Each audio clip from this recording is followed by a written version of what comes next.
Welcome to The Game Changers, the podcast where we hear from trailblazers in women's sport. I'd like to start with a huge thank you to our partners at Sport England who are kindly supporting the next 3 series of The Game Changers through the National Lottery. I'm your host, Sue Anstis, and I'm switching things up a little bit with this interview. And rather than talking to a trailblazing woman in sport, my guest today is a high-profile male ally. Ugo Monye is a former Harlequins, England and British and Irish Lions rugby player who's now more familiar to us as a sports broadcaster, podcaster and TV presenter. He's a captain on BBC's Question of Sport and also took part in last year's Strictly Come Dancing. When not talking about rugby on TV shows and podcasts, Ugo is the chair of the RFU's Diversity and Inclusion Advisory Group and recently became a trustee of the Women's Sport Trust charity. Ugo, I know you're passionate about ensuring rugby is a sport that's accessible for everyone. Why is that so important to you? Well, I think lots of it is based on my upbringing and actually having an opportunity to still be part of the game, but a step removed. Like when I retired and currently do what I do, people say, what does that feel like? And I said, I've stepped away, but I haven't moved that far. And it's given me a far greater perspective on things. Bit of background, working class family, went to a state school, and rugby really came part of my awareness when I went to private school. And you and I have chatted about this quite a lot. You know, the pathway to playing for England is a well-trodden pathway, and it starts at private school, as it did for me, but only 7% of the population go to private school. And that's incredible for anyone that can provide that opportunity.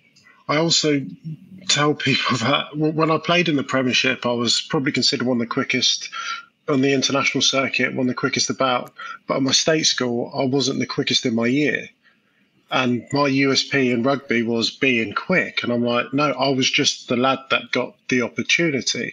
So I can pat myself on the back and think about I got to where I got because of this level of meritocracy in the game. But actually, I was just one of the fortunate ones to get given an opportunity. So I would love the base level of opportunity to be spread as far and wide for so many different reasons, which we probably don't have enough time to get into. But that's the genesis of the deep kind of unsettling feeling that I have about this.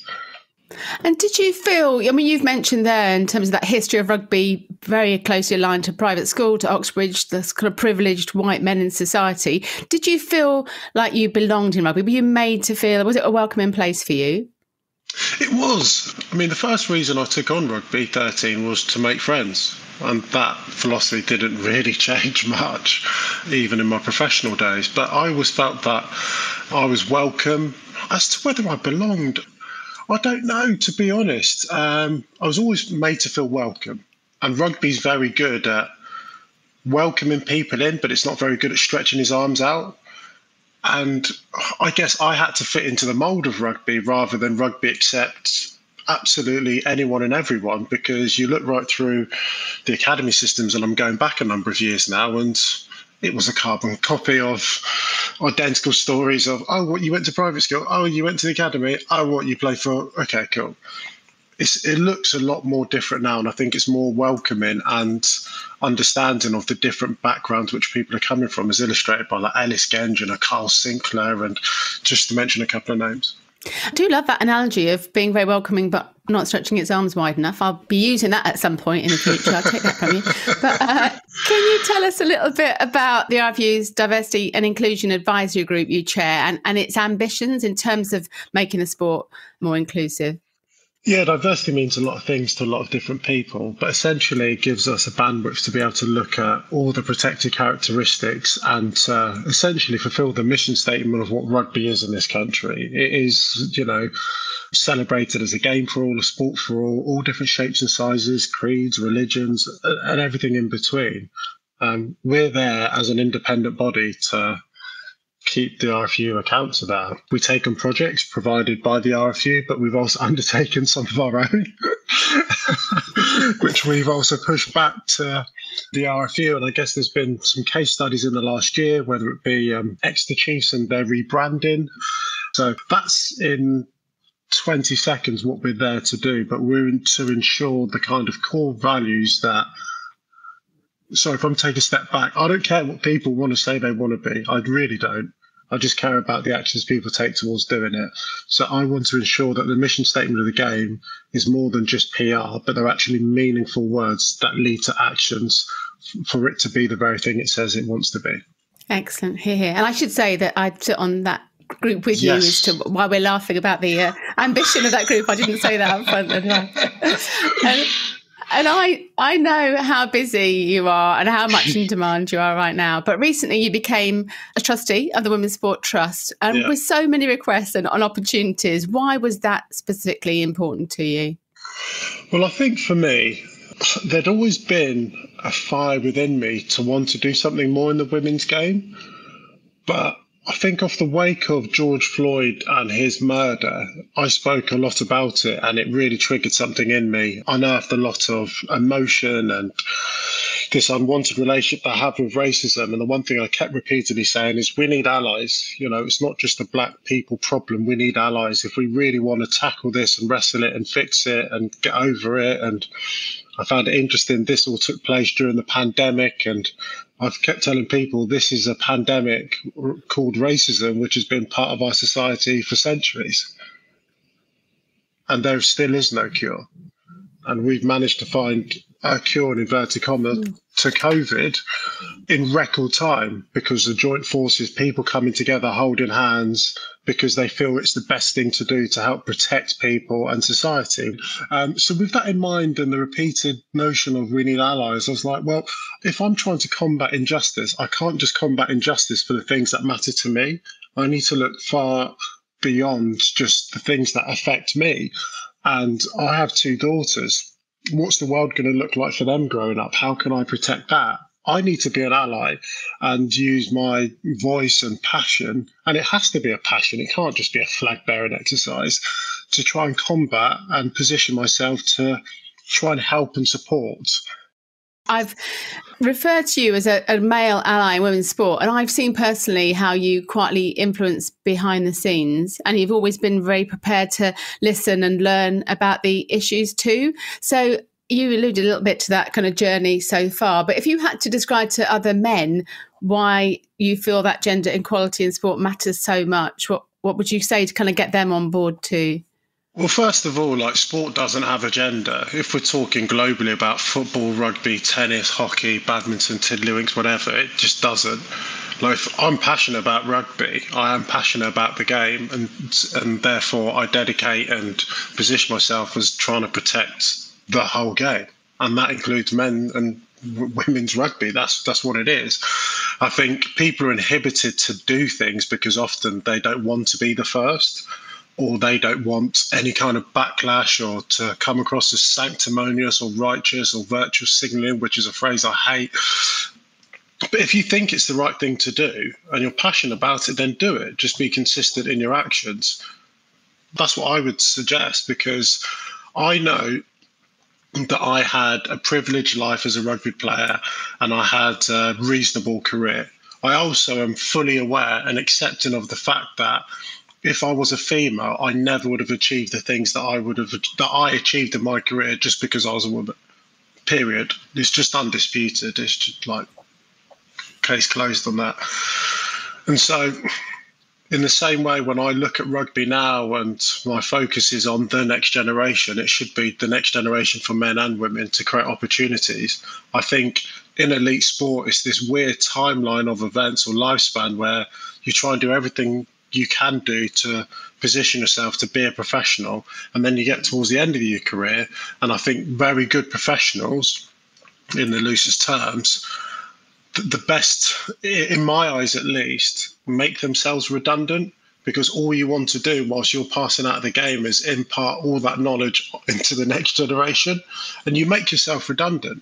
In my last couple of years, all I wanted to do was help whoever was going to take my jersey and fill my boots as equipped and best placed to be able to do that. You have to sacrifice yourself, because at some point in your life, it's actually just not about you. Like, my career was cool.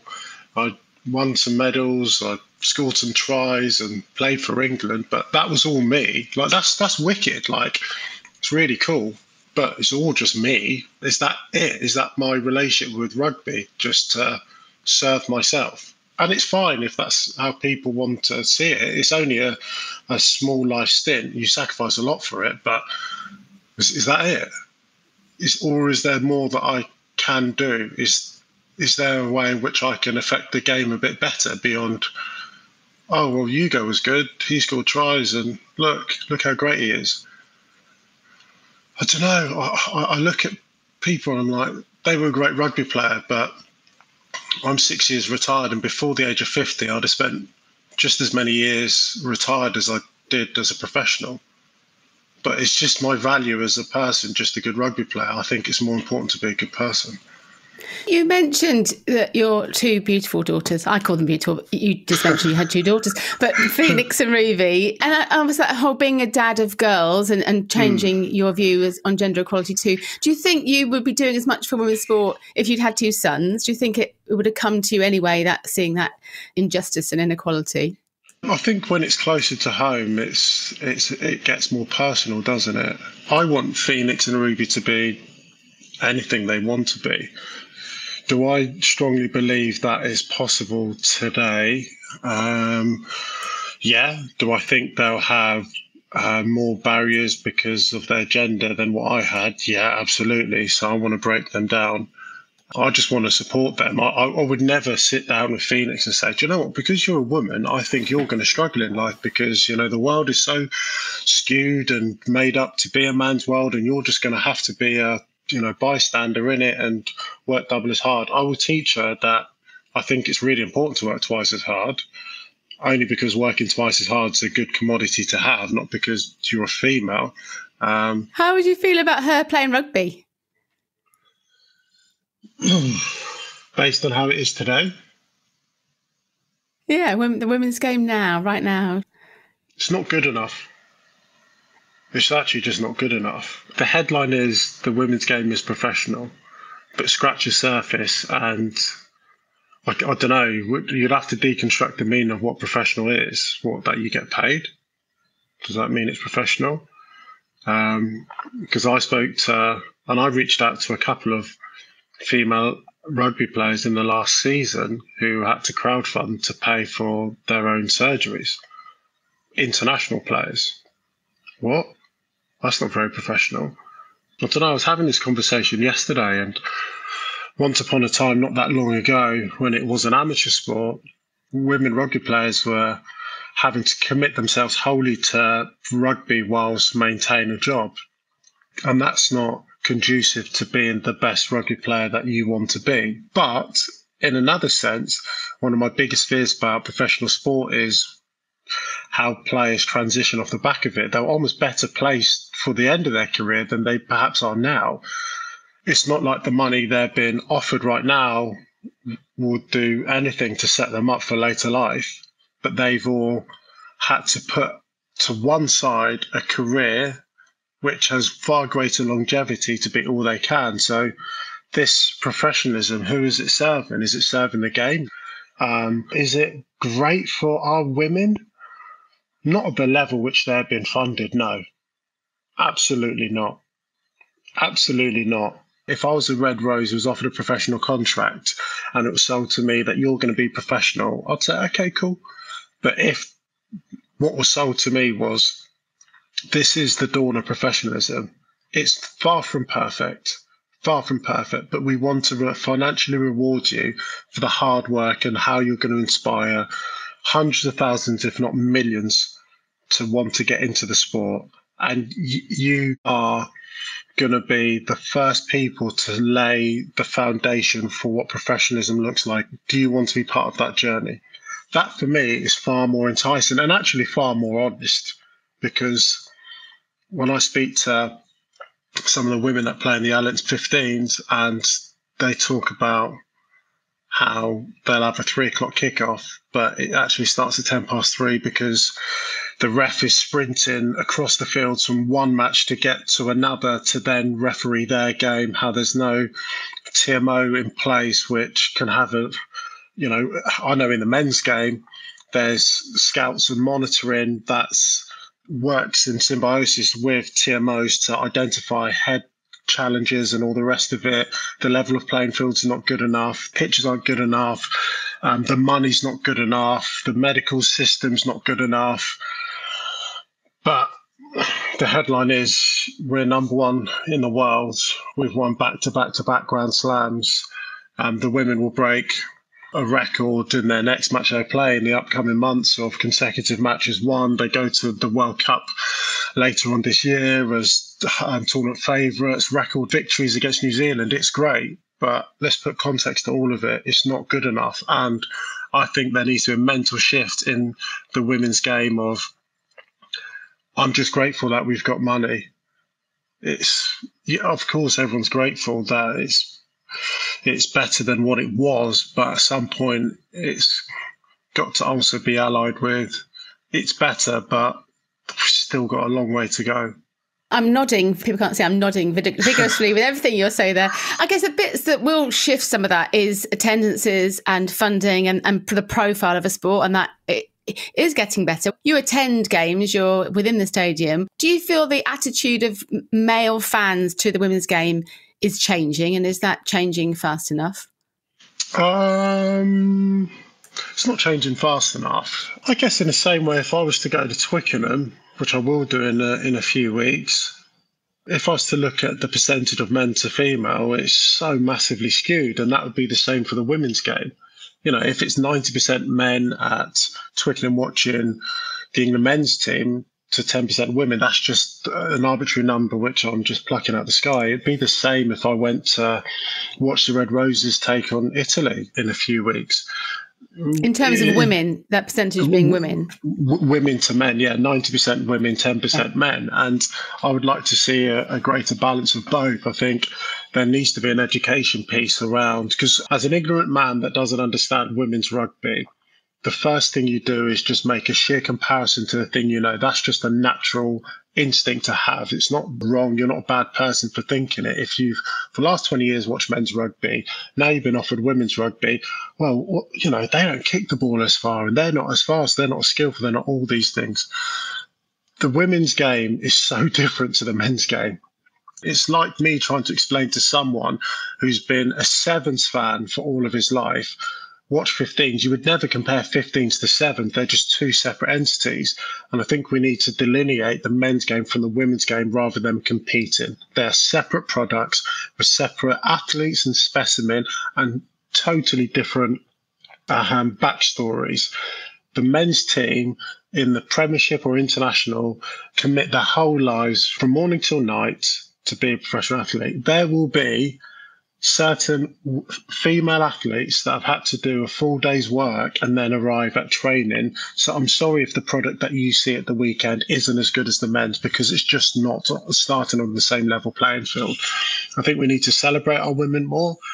And, you know, there's lots of other things like you've already mentioned in terms of sponsorship. And I think I can only speak about what's happening at an international level and a slight domestic level. A lot of the sponsorship partners or historic sponsorship partners are spreading their money a bit more evenly. Broadcasting's just not where you'd want it to be. It's not. And I work for a broadcasting channel. Can I ask you a bit about that? Because I was going to come on to that. And obviously it is brilliant. We've seen more TV coverage and the coverage around the Six Nations and for this dedicated window this year, and also Prem 15s, a little bit of, as you say, that whole no TMO, bit dodgy cameras, etc., and the autumn internationals. So some really good quality, some, and you did also mention, didn't you, those backstories and all the marketing that goes with that. So I think I know the answer to the question anyway, but are the broadcasters doing enough? And if not, what would you like to see change? And what part can you, there's loads of questions there, what part can you play? I guess we're coming back to this male ally role.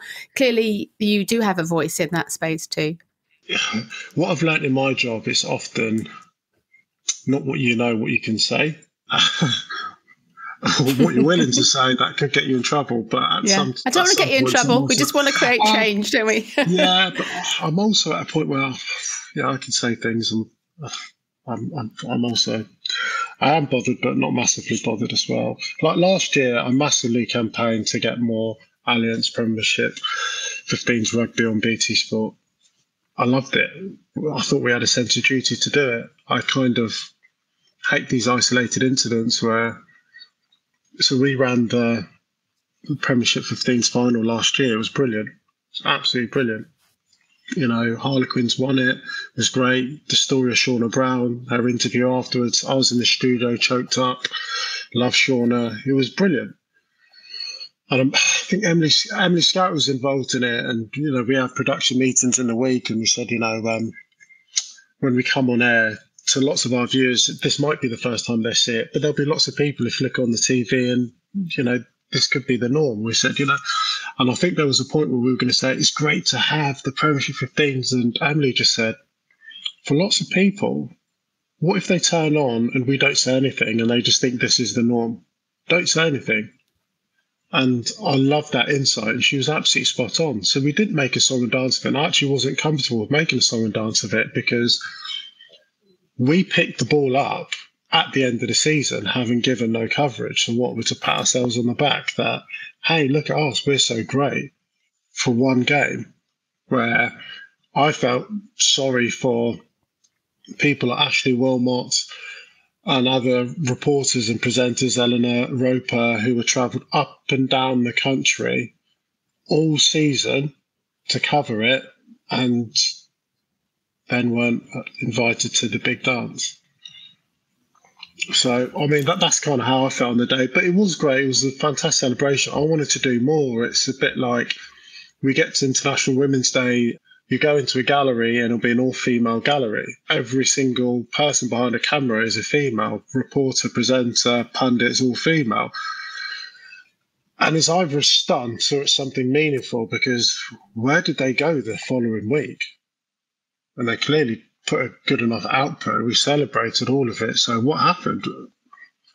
If I got invited onto TV once a year during Black History Month and said, hey, can you come and talk about this? Yeah, okay, cool. Oh, sorry, but you're kind of only relevant to us during October.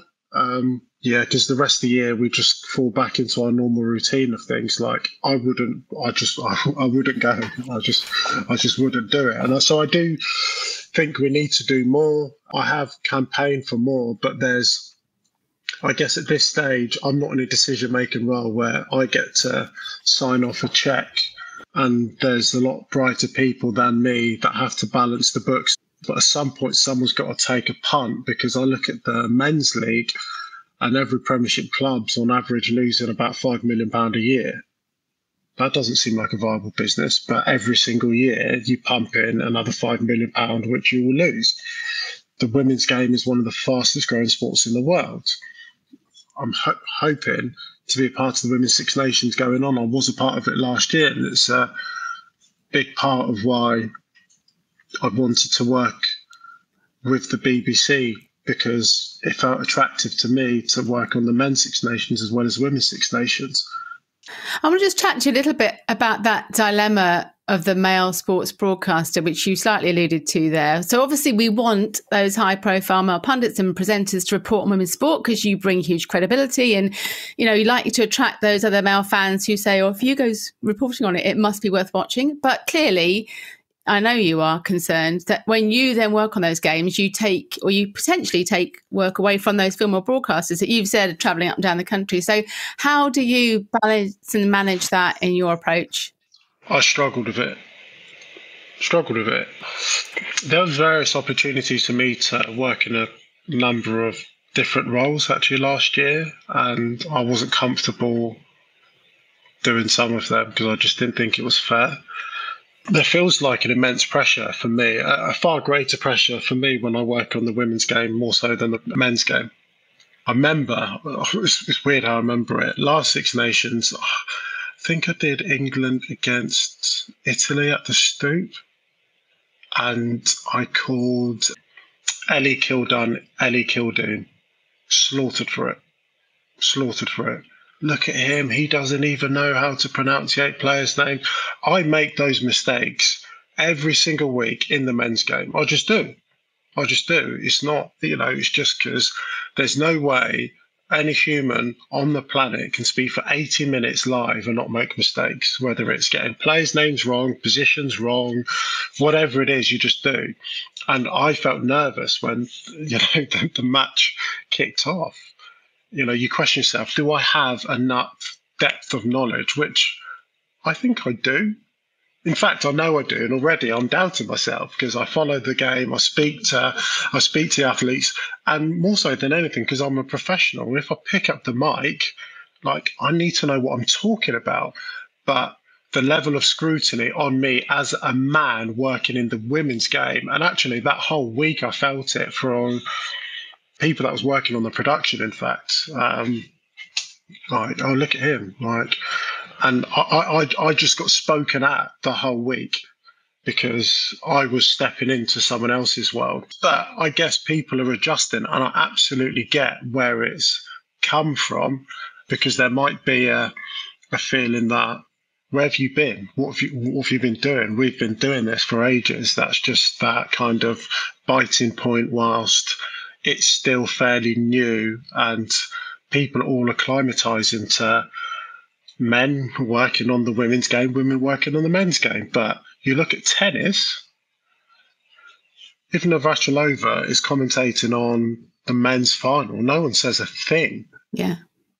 Or Claire Baldwin is presenting, or Gabby Logan, or Sue Barker. It's like, no one's saying, oh, by the way, it's Djokovic, or do you mean like nothing said, because there's a history in that sport where it's okay for men to work on the women's game and women to work on the men's game. We're not there yet, but this is all, I guess, we're in its infancy of all of it.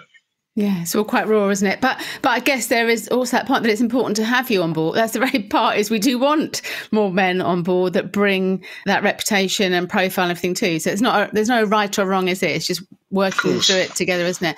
And obviously being an ally for others in sport, whether that's as you are a male ally for women and girls, but also supporting LGBTQ and anti-racism, disability sport, it can sometimes be, I find, a bit of a scary place to be. And I know in the past I've been concerned I might say the wrong thing, as you've alluded to, or use the wrong language that could cause offence, when actually I'm trying to be more inclusive. And I know in the past, like, I've had to discreetly message, if I haven't had to, some journalists that have referred to women as the ladies and the girls, and just suggest they might try and use the term women, and because it can be a little bit patronising, almost belittling to those sportswomen, even though I know in reality they're just trying to be polite, especially the older broadcasters and journalists. So you've talked about that, remembering names and so on, but have you struggled at all? Do you struggle with finding the right language in terms 100%. of talking about women's sport?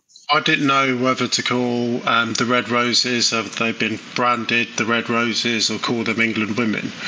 And in fact, because England Rugby will always refer to them as Red Roses, they'll often refer to themselves as Red Roses. So I continuously did refer to them as Red Roses. But in the eyes of lots of people, that was a mistake. Ugo, don't be afraid to call them women. And I'm like, flipping heck, if I called them women, well, you know they're called Red Roses.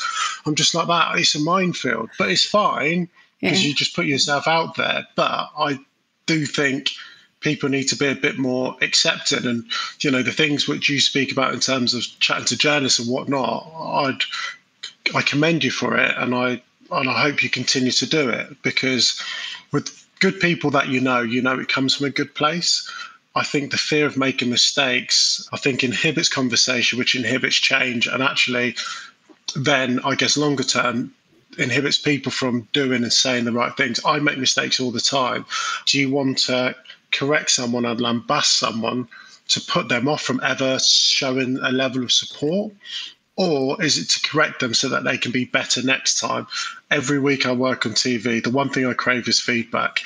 I want my bosses to tell me, Ugo, you did X, Y, and Z okay. I wish you could do X, Y, and Z better. That's all I want to know, so that I'm forever improving.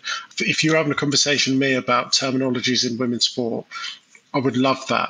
And I'd want that handled in the same position if there was a conversation about racism, where I know that I'd position myself to be able to speak to you in a respectful, polite manner for all the right reasons. Absolutely. Absolutely. And I think that's just such a key point, isn't it? It's that the approach to which we're coming, ultimately, we're all after the same goal to improve things, but it is the way in which we talk to people and listen to. We briefly alluded to football and professional football earlier, but I feel there's a big issue around professional footballers, men, and there's many issues we could go into, but in terms of supporting and being male allies for females within female football, that's definitely something I've witnessed a lack of across the recent years. And it's a little bit the same in rugby too, I would say. So your thoughts really on professional male rugby players and whether they could do more to be more vocal to support the female players in their teams, within their clubs?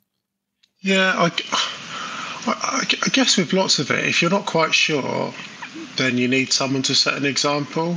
So if I was at the club that I used to play for, Harlequins, if the Harlequins men's team aren't celebrating their women on social media, putting out team sheets, timetables, this is where you can watch them, and that's the organisation, how do I expect a player's behaviour to be able to trump the organisations? Like, someone has to lead the way. And I'd expect every club, and some clubs are better than others. I think Bristol Bears do a really good job of it, actually, which I often see because I don't follow every Premiership team's account. Yeah. I expect the organisations and the teams to really lead a way, especially when almost every team in the Gallagher Premiership has a female team. Support them.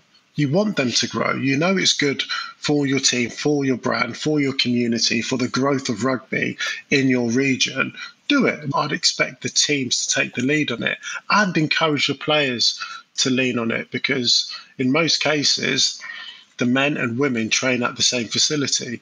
So there is this crossover of people meeting, getting to know one another and understanding what's going on. I'd be disappointed if at Harlequins, for example, where they're both champions, that they're both not supporting one another. I often see the women talk about great results and great last minute moments and congratulations on being selected for England.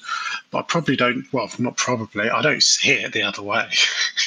You know, the men's Six Nation kicks off and they'll talk about that. And if England win, they'll celebrate it. But why aren't the men doing it? I don't know the answers to those, to that question. Yeah, I have seen some research that suggests men kind of worry that they may get some kind of backlash or be seen as weak or similar to women by advocating for them. That kind of macho piece of, and that, I've definitely seen that around on the football side of, actually, I don't want to be, you know, how some men view women. If I then advocate and support them, I'm kind of seen in that way too. So I guess what would you say in terms of your role to change those perceptions, and to, if a young male player came to you to ask for advice as to how he could be a male ally, and especially on social media, sharing those clips and celebrating, and, you know, what advice would you give there? Well, firstly, the statement or comment of a man being weak for supporting the women's game, or women are weaker than men, like, you know, I've got to be careful with, like, I'm not perfect, I'm not trying to sound self-righteous, but that mindset is I'm uneasy with it. But it's fact, inverted commas, in so many people's minds. I do struggle with that. But that is just one of the topics in this gender imbalance that needs to be spoken about. It's kind of wild. But if a young player, first of all, I'd encourage them to go and watch a game, because some of the ignorant comments you see online are women's rugby is X, derogatory. It would just be a derogatory term. Have you ever seen it? I often think there's this misplaced opinion about the game, which is prejudged or predetermined based on nothing. For someone at misogynist idiot 1234 online who made that comment, if I asked him why he felt that, he wouldn't be able to coherently answer it. Oh, well, did you see the drop balls? It's just nonsense. Challenge yourself to understand why you think that. Is that based because you don't think women are as good as men? Is that what it is? Where does it come from? But I guess more focus on what we're talking about with young players. I'd go out, support your team. Your team is Harlequins, like my team was Harlequins. Go and support your team. If you can get down and encourage and support, or do the things for others which you would want to be done for you. at any point in your career. And in fact, the more profile, the more responsibility you have to be able to do that. Go out and support your team, because the more you get to know people, the more invested you are emotionally and attached to them, the more willing you are to celebrate them online. Like players that I know, I have personal relationships with, I probably shout the loudest about. I know them, I care for them. If Marcus Smith kicks the winning goal against Scotland, I'll be thrilled for him because I know him personally. I will celebrate him.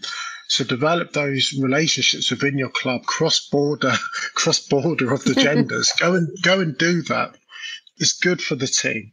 And actually block out the noise of prehistoric opinion about what you should do and how you should behave and how it might be perceived. Be bold in your conviction to actually just go out and just do it. What is the worst that could happen? You sending a tweet to Zoe Harrison as she slots over another conversion from a touchline to win another Grand Slam. That's brilliant for the game. Go out, support it. And finally, it did feel like the end of 2021 was ridiculously busy for you. It was a busy time. But what's coming up, other than being a fantastic male ally for women's sport, but what else is coming up in the future for Ugo Monye? I've got a few exciting projects, I think. I'm always looking to challenge myself. I remember actually going back to Strictly, that was me really stepping out of my comfort zone. Dressed as Moana, wearing a wig, and in amongst a number of things and dancing in front of 10 plus million people. That was all very, very different for me. But I do remember going to the final and Rose and Giovanni won it. And they had what is an iconic dance now where the music just stops. And I've got goosebumps just thinking about it. And I watched it live and I broke down crying in the audience. I couldn't stop crying, and all the other pros and celebrities were looking at me and I was just crying away. And I remember chatting to Oti off the back of it, and I said, I came into this to have a bit of fun, to get a bit better and to challenge myself. I didn't realise dance could affect me in this way. I didn't know. In September, I didn't know. But I'm sat here in floods of tears. It really moved me. And I guess what I kind of took away from it is that it's important to challenge yourself and try new things, because you never know how it might connect to you. And that's what I'm looking to do. I spoke to Rose after the final, went into a dressing room, and I guess going back to diversity, I've never spent so much time with someone who had a hearing impairment. And I'd had quite a number of drinks at this point, but managed to kind of put together a sentence. And I just said to her, over the last couple of years, everyone's had a greater or a heightened sense of social awareness and injustice. But the hardest thing to do is to say to someone, or to get someone to get how it feels for you. Like, I won't fully know what it's like to be a woman in the same way a woman wouldn't fully know what it's like to be a black man. It's impossible. You can lean upon stories and chat to people, the rest of it. But what she did in that moment, she invited me into her world with no invitation. I didn't even have to knock on the door. She took me into her world and I got it. And I just said, like, thank you for that.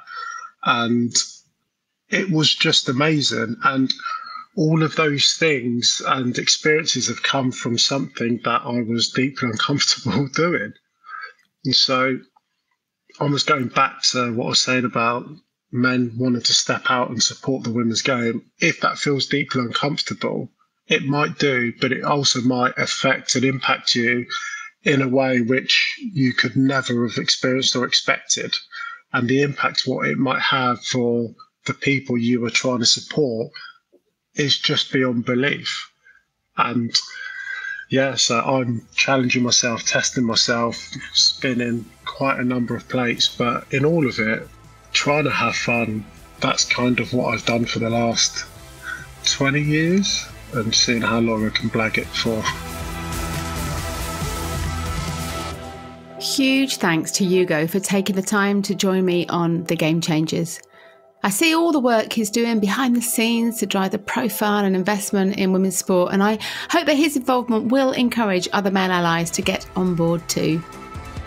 If you enjoyed this podcast, do visit fearlesswomen.co.uk, where you can find out more about all of my incredible guests from this and the previous 8 series. You can also listen to all the podcasts on the website and find out about the Women's Sport Collective, a free network for all women working in sport. You can sign up for Changing the Game, our free weekly newsletter, which highlights the developments in global women's sport. And there's more about my new book, Game On, The Unstoppable Rise of Women's Sport, also available in all good bookshops and online. Thanks again to Sport England for backing the Game Changers through the National Lottery, and to Sam Walker, who does a great job as our executive producer, along with Rory Alskery on sound production, and my brilliant colleague at Fearless Women, Kate Hannon. Do come and say hello on social media, where you'll find me on Twitter, LinkedIn, Instagram and Facebook at Sue Anstis. The Game Changers. Fearless Women in Sport.